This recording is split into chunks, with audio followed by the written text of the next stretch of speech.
Matapos ang tagumpay ng Intertown Governors Cup Basketball Tournament na sinundan pa ng tagumpay ng cycling event noong Araw ng Kalayaan, nitong weekend, formal nang binuksan sa Pangasinan ang 2026 Intertown Governors Cup Volleyball Tournament sa pangunguna ni Governor Ramon Monmon V. Gico III. Aabot sa 45 mga kupunan ng men at women players mula sa iba't ibang bayan sa lalawigan ang maglalaban-laban para sa tropeyo. Ang magwawaging koponan ay makatatanggap din ng 1 milyong piso. Ayon kay Governor Gico III, malaking bagay ito para mailayo sa masasamang bisyo at gawain ng mga kabataang Pangasinense.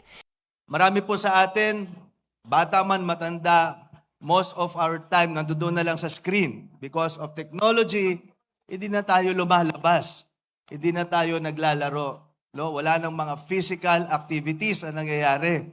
Puro mall, no? Puro screen, puro computer, puro gadgets. But now, we are doing things differently in Pangasinan. Gagawin nating active ang sports para po sa kabataan. Inaasahan namang magiging paghahanda ito ng mga kabataang manlalaro sa posibleng pagsali ng probinsya sa mga national events. Hinikayat naman ni Governor Ramon Monmon Gico III ang mga LGU na magkaroon ng mga open spaces at mga lugar kung saan pwedeng maglaro at mag-ensayo ang mga kabataan at gawing prioridad ang sports development sa kani-kanilang mga lugar. Jose Robert Inventor, RNG News.